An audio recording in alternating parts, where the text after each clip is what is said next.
Can't see if it is being recorded. I should be able to see it on the screen. Uh, just a second here. Okay.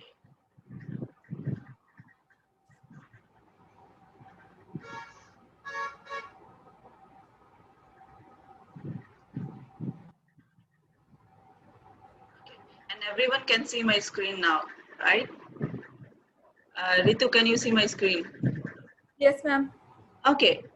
As I said before, please don't write on the screen. I can find out. There are two things. It's again courtesy if I'm saying don't do that and you're still doing that. The second thing is that I can find out who is doing this. There is a way I can keep track of who is doing these annotations. And I can bar you from entering my class for a month or for 2 months. Then you have to take permission from DOA to come back to my class. So don't do that. Unless you have permission from me to do that.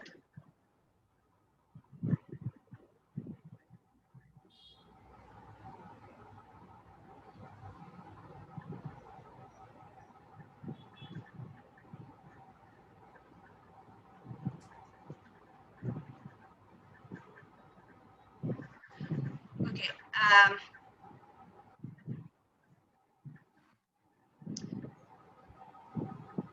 You see there is a click here which says that I can show or hide the name of annotators.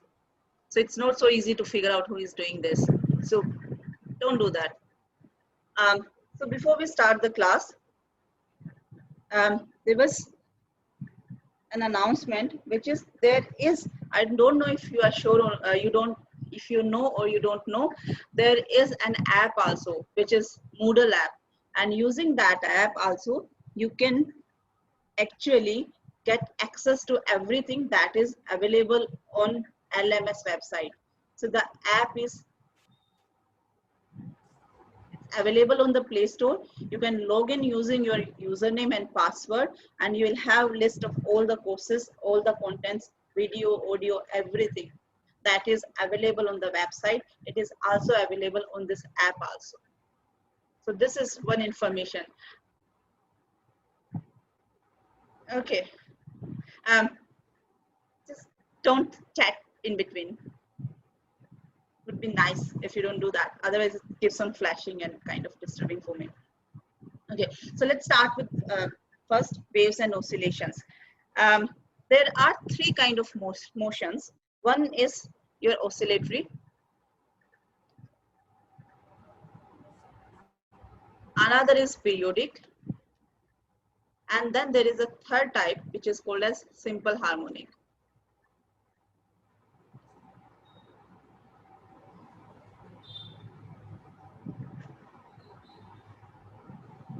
Let's talk about the fundamental difference between these three kinds of motion. In the oscillatory motion, you simply have oscillations about an equilibrium position. Your time period may be same, may not be same for every oscillation. If your time period is not same, your amplitude may be same, may not be same. The same is case for frequency also. And that could happen if you have some kind of resistive forces which are time dependent. So you can have oscillatory motion. It's a very broad category. The second kind of motion is periodic motion. And as the name suggests, these kind of motions, they repeat themselves after a certain amount of period or amount of time. For example, you have your Tuesday class every day at 12, every week at 12:10. So that is a kind of periodic motion. You come to this class every Tuesday at 12:10. So you are following a kind of period here. After every week, you appear for this class at 12:10 on Tuesday. So it's a periodic motion. Periodic motions, they are not oscillatory motions. They can be oscillatory, but not necessarily. For example, you coming to this class, or for example, another example could be that Earth, which is rotating around the sun, it's a periodic motion, but it's not an oscillatory motion. So not all periodic motions, there are oscillatory motions. There are certain periodic motion. For example, your pendulum is also, if you swing a pendulum, its motion is also a periodic motion, but it's simultaneously an oscillatory motion also. And on the top of that, it is also a simple harmonic motion also. Simple harmonic motion is a special case of oscillatory. In this case, your force is directly proportional to minus of displacement, which means how further you are sitting from your equilibrium position. So there is a restoring force which acts on an object which would try to bring it back to the equilibrium position. In simple harmonic motion, if it's an ideal simple harmonic motion or if it is a damped simple harmonic motion, in both of the cases, your time period, your frequency would remain the same, which is not the case in oscillatory motion. In oscillatory motion, your frequency or time period, they are not necessarily going to be constant. They can change with time. So that is the fundamental difference in all these three kinds of motion. Before we go further, I would like to show you something here. And that is what you can do with the simple harmonic motion. So let's see that. I'm sorry for the disturbing noise which is going to come now. And I'm sure you might have seen this beforehand.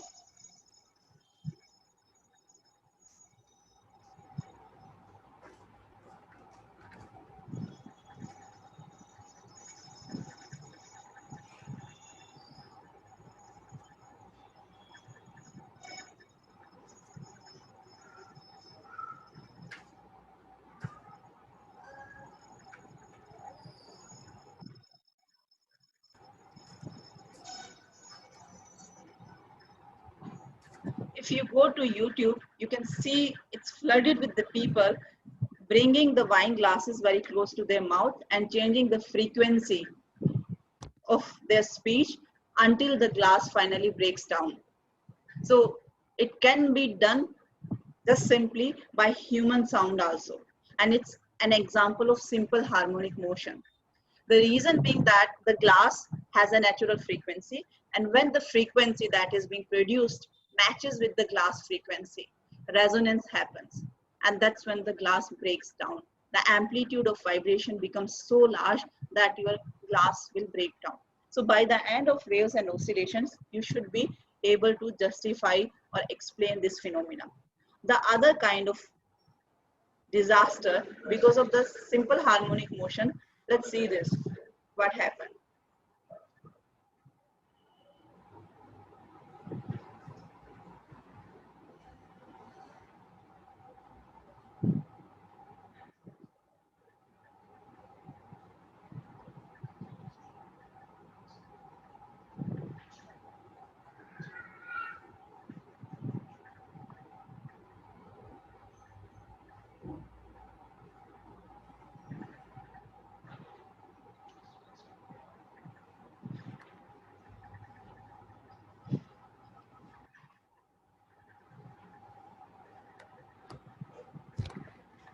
This is also an example of simple harmonic motion.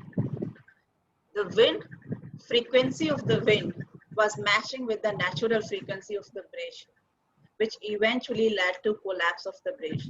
And this is a very famous example. The bridge was open for public in 1938, and in 1940, it did break down. And the reason was because of the resonance phenomena. It happened. So nowadays, when people do build bridge or they build very tall buildings, they put dampers there. And because of the damping, what would happen? The amplitude of vibration would be reduced significantly. And because of that, you can avoid such kind of accidents. Now, as we discussed before, periodic motion is something which is a repeated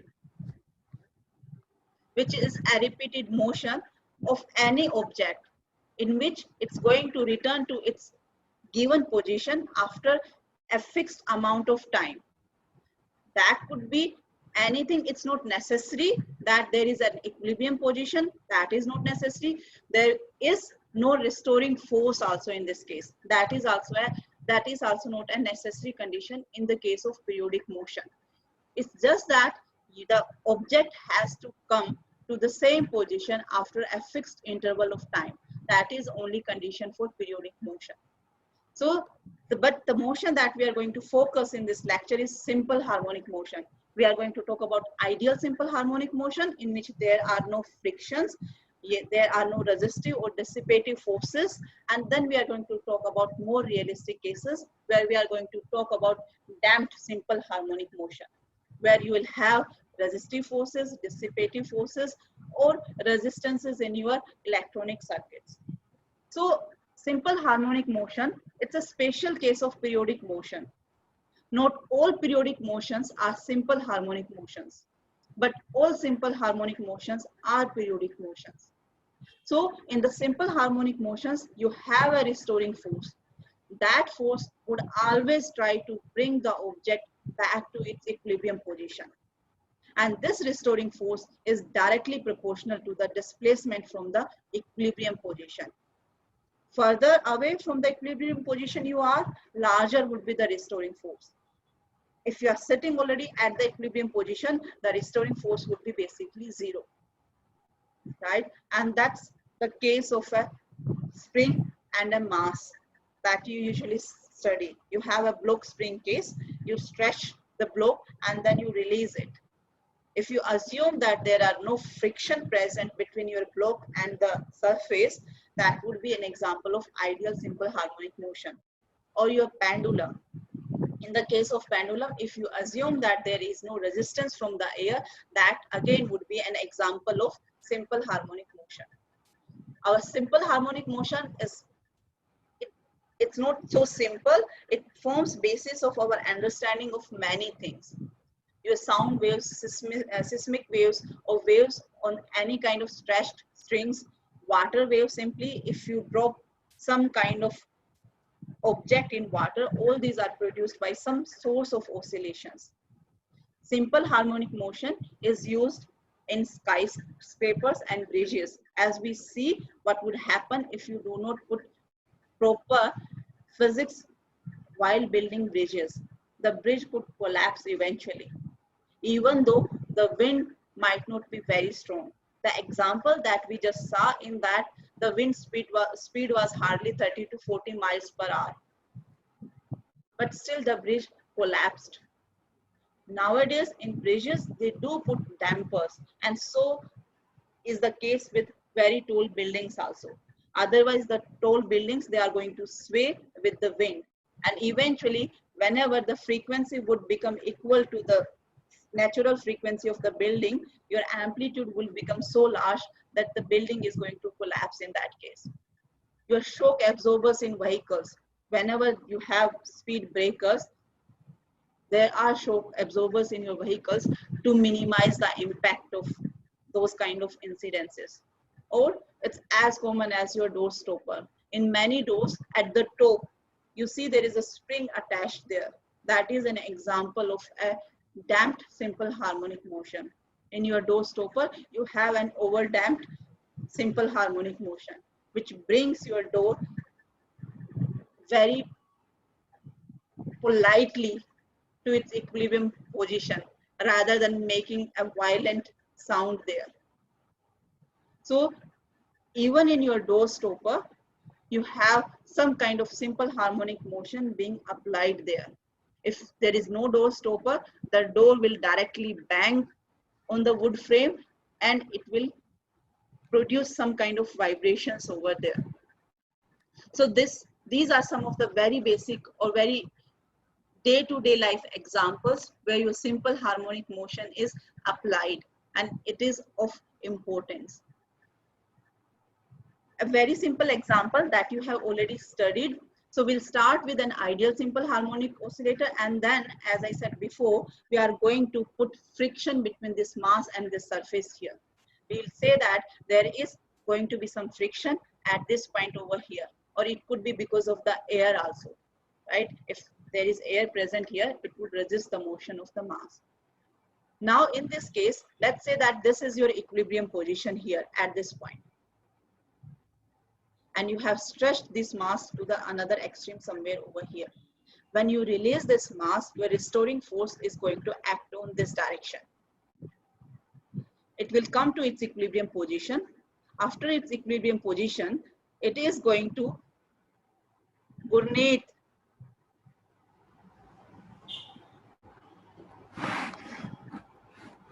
After its equilibrium position, it's going to go back in the opposite direction. And now when it moves in this direction, the restoring force is going to act in the opposite direction. So whatever is the position of the mass, if you have this as your equilibrium position, and if your mass is here, your restoring force is going to act in this direction. And if your mass is here, your restoring force is going to act in this direction. And that is why you have a minus sign here. So you say that your force is going to be directly proportional to displacement from the equilibrium position. And the minus sign is here because your force is acting in direction opposite to the direction of displacement. If you say that your x is equal to 0 here, and let's say your x is equal to 5 here, and then you have your x is equal to minus 5 here. So when your x is equal to 5 here, your force is going to act in this direction here because your force will have minus sign here. And towards the negative x-axis, you will move in this direction. Whereas if you are sitting here, plug in the value of x is equal to minus 5, the sign of force would become plus. That means your force is going to act in this direction over. So that is the meaning or the significance of the minus sign. It basically represents that your force is going to act in a direction which is opposite to the direction of displacement. If your displacement is in the positive direction, then your force is going to act in the negative direction and vice versa. So I think you have done the equation of motion for this case, and you might have done the energy equilibrium condition. In this case, what would be your total energy, what would be your kinetic energy, what would be your potential energy at different points, what would be your maximum velocity, what would be your maximum acceleration. So we'll do that just for consistency, and so that when we talk about damped harmonic oscillator, we can compare that with your simple harmonic oscillator. So if you apply the Newton's law here, what would happen in this case? Let me switch to arrow. And I would like to remove I can do that with my pen. Okay, so we said that your force is directly proportional to displacement. So that means I can introduce a constant of proportionality, and that constant of proportionality is K, which is also called as Himanshu. What do you want to do?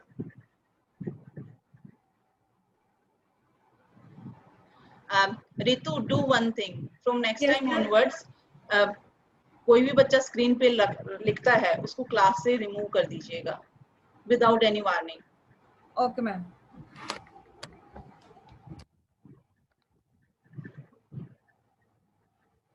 So we said that your force would be equal to minus kx here. You apply your Newton's second law. Force is equal to mass into acceleration, and that's why your ma is equal to minus kx. You can rewrite your acceleration in this way in that case also. Now there are a couple of observations from here between your acceleration and the displacement here. The observations are your acceleration has opposite sign of opposite sign of x. So whenever your x is positive, your acceleration is going to be negative, and whenever your x is negative, your acceleration is going to be positive. Second observation is that when your x is equal to 0, that means that would be the point when you are sitting at the equilibrium position. At equilibrium position, your displacement is going to be 0. And when your x is equal to 0, your acceleration is also 0. That means at the equilibrium position, there is going to be no acceleration. The third observation could be that when your x is equal to maximum, the magnitude of acceleration also would be maximum. which means that if you have your spring, let's say if this is your equilibrium position, if you have your mass stretched to this direction, and this is x is equal to a, and this is your x is equal to 0, this is x is equal to a. So your acceleration would be maximum at this point, and it would be maximum when your spring goes back at x is equal to minus a. At these points, you will have the maximum acceleration.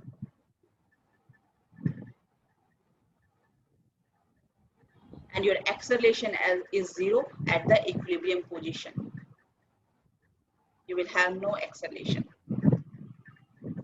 We'll see eventually that at equilibrium position, your acceleration is 0, but your velocity will be maximum, because your velocity is going to be 0 at this point, and your velocity is going to be 0 at this point also.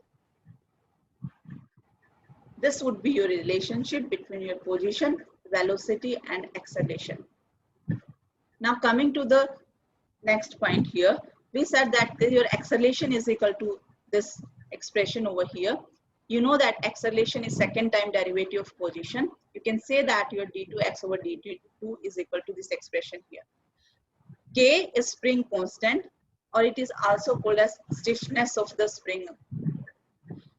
You know that we define a new term omega square, which is defined as k over m, so that you can rewrite this equation in this form here. Bring everything on the other side, and this you will get a simple expression which will be something like this. And you are very familiar with these kind of equations. The solution of these kind of equations is going to be a sine function or a cosine function, or you can take a linear combination of both of them, which means that if I want to write the solution of this equation, I can say that your xt is going to be a times sine omega t plus some constant, which is phase constant, or I can write it as b times cos of omega t plus phi, or I can write it as a times sine omega t plus phi plus b times cos of omega t plus phi in this form also. You can do that also. All these three will be solution of this equation. There are some constants that we have introduced. We can determine the value of these constants by knowing the initial position and velocity of the object or the mass that you have attached to the spring here. Now, let's take a solution here. Remember your sine and cosine, this phi term here, which is in my control to define. If I define phi is equal to pi by 2 here, I can convert sine into cosine and cosine into sine, vice versa. We can do that. So that is why usually sine and cosine, they are treated on the same footing. We don't differentiate between them. You can also actually write the solution of this equation in terms of e raised to power iota omega t also, because your e raised to power iota x is equal to cos x plus iota sine x, that kind of expression there. But let's write it in terms of cosine here. In this expression here, a is a constant, omega is constant, and phi is constant.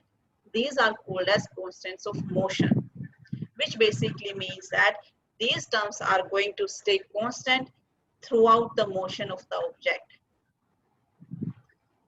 A represents your amplitude, which is constant. Omega represents your angular frequency. Phi represents your phase constant. They will remain constant throughout the motion of the object, which basically means that it does not matter that if I am taking my object, in the case of the, again, mass spring, let's say this is your mass. So it does not matter if your mass is here or your mass is, you have moved it, it is here or it is here. That is meant by constants of motion. The terms which remain constant throughout the motion of the object, these are called as constants of motion. And all these three terms are your constants of motion. Your displacement is not a constant of motion, your velocity is not a constant of motion, your acceleration is also not a constant of motion. The reason being that they keep on changing depending on the location of the mass. So you can go back and check if this solution is going to satisfy your initial equation. Do that by yourself. As I said before, A, omega and phi, these are your constants of motion.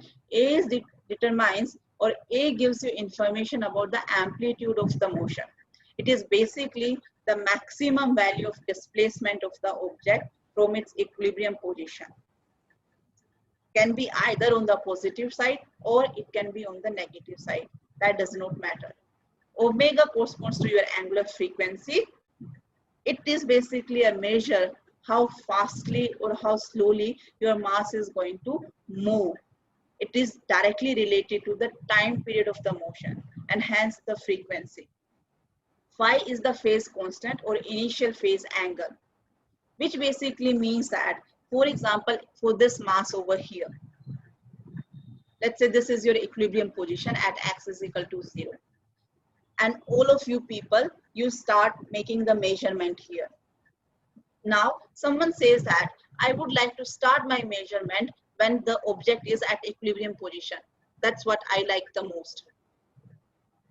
But someone else says that, no, what I'm going to do is that I'm going to start my clock at this location. The third person says that, no, I don't like any of these positions. What I'm going to do is that I'm going to start my clock somewhere in the middle over here. And the fifth person says that, no, I'm going to start from here. So this phi basically takes that into account. Depending on the initial point, from when you start making your measurement, phi would be different for each case. It would depend when you start making the measurement or when you start your clock basically.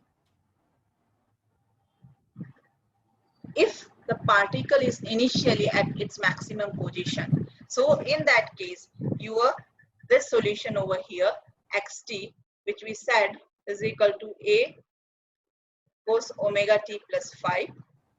If I'm saying that at time t is equal to 0, let's say someone says that my x was equal to a. In that case, I can say that let's put t is equal to 0 in this equation. You will get a here, you will get a here, cos of 0 plus phi. Cos phi is equal to 1. That means your phi is equal to 0. Now, if I take another example, for example, someone else says that in this case here, what I'm going to do is that I'm going to start my measurement when x is equal to 0.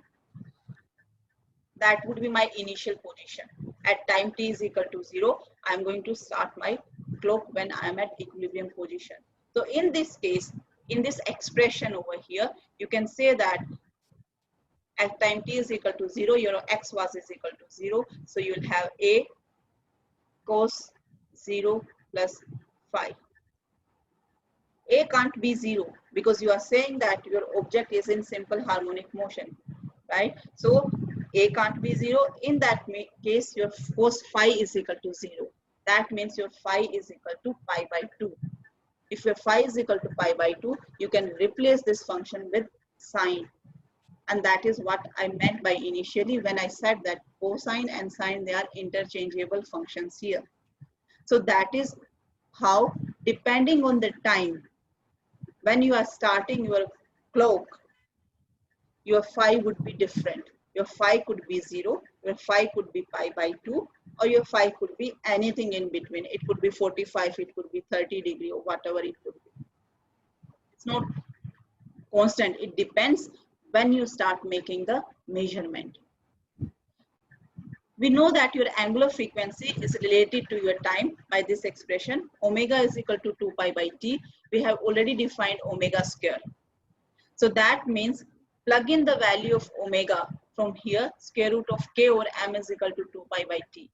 And hence I can define a time period which will be equal to 2 pi over square root k over m. And you can rewrite it in this form also.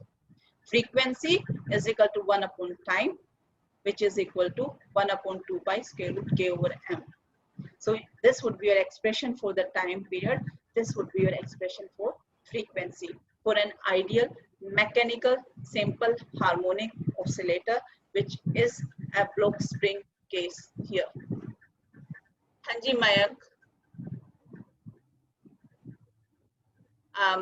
इनको unmute कर दीजिए एक बार ऋतु, मयंक को। मयंक को okay. Ji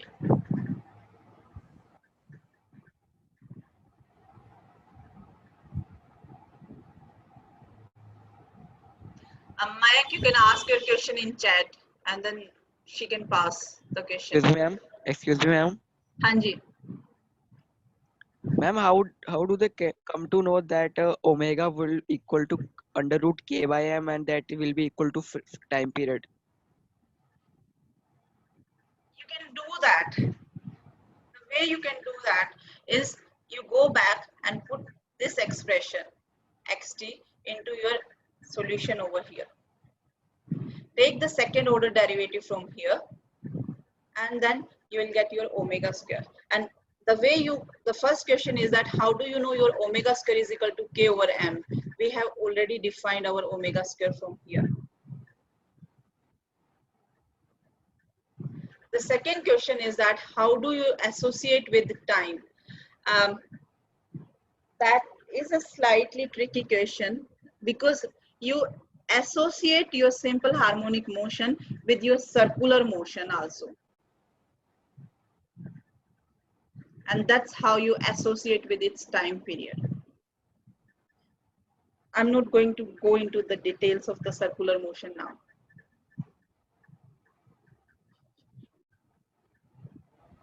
Did I answer your question?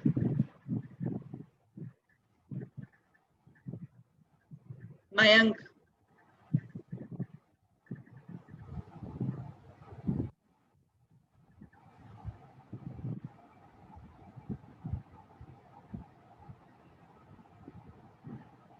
Okay. Now, suppose you have two objects whose mass is same and they are attached to the springs whose constant is also same. So your k is same, your mass is also same.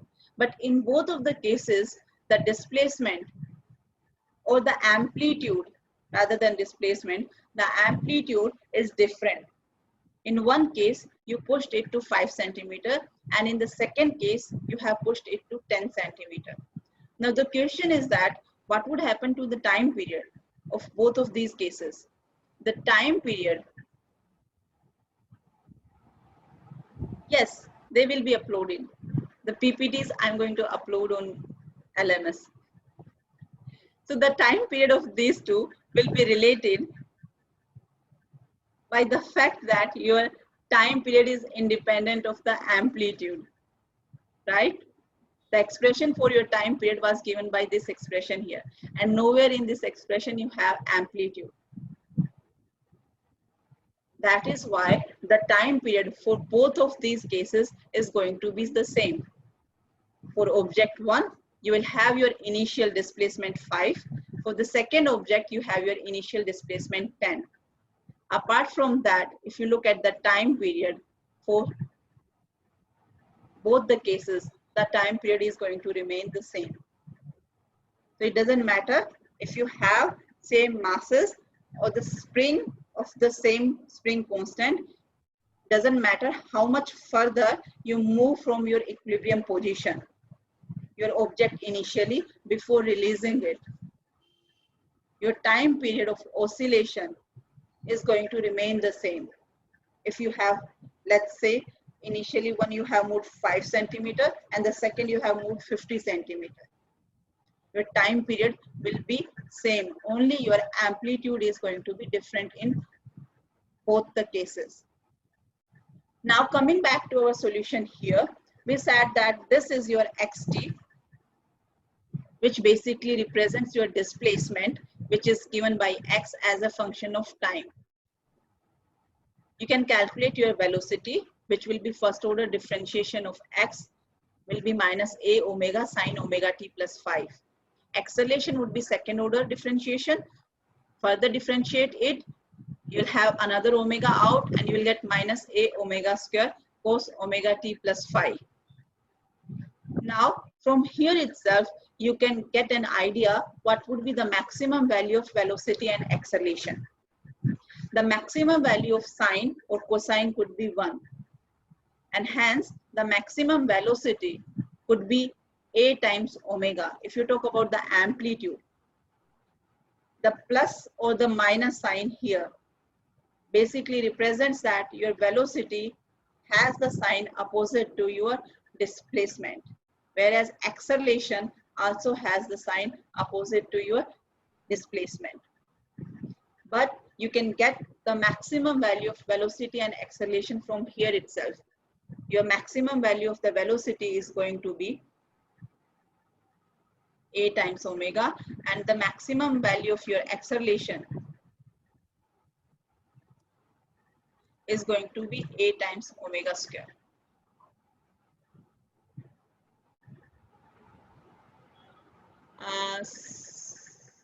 The last slide.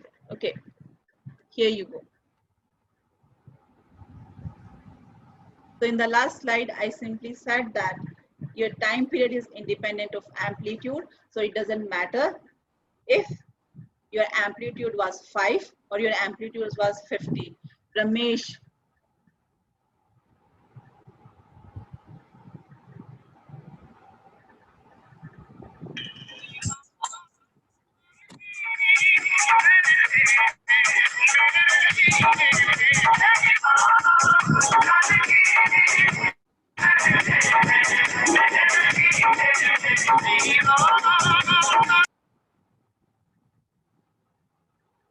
Ramesh की background में से आवाजें आ रही थी क्या? Yes ma'am.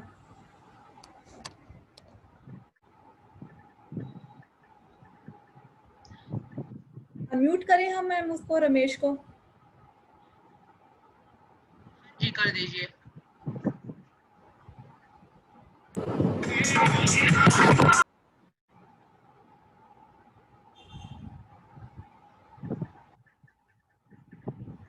एक करी हो Ramesh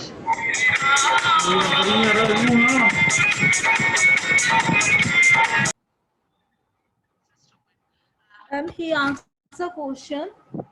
If there are two simple harmonic motion with the same frequency and time period but different amplitude, will we have greater energy? your energy is given by expression 1 by 2 k a square. So if the amplitude is different, then your energy is going to be different in both of the cases. We'll get to this expression also at some point of time during the coming lectures. So your energy is a function of amplitude, but your time period is not a function of amplitude.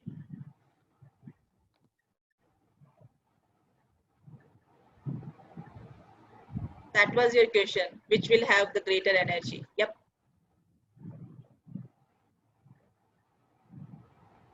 Okay, so from here, you can get an idea what would be your maximum velocity and what would be your maximum acceleration.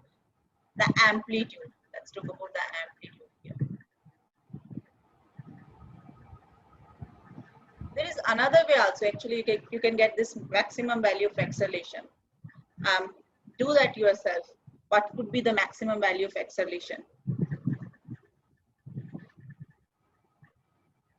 Now, let's see how your position, velocity, and acceleration are going to look as a function of time period.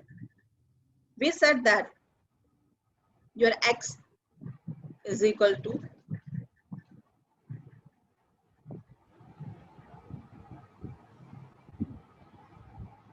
And then we said your velocity is going to be equal to minus a omega sine omega t plus phi.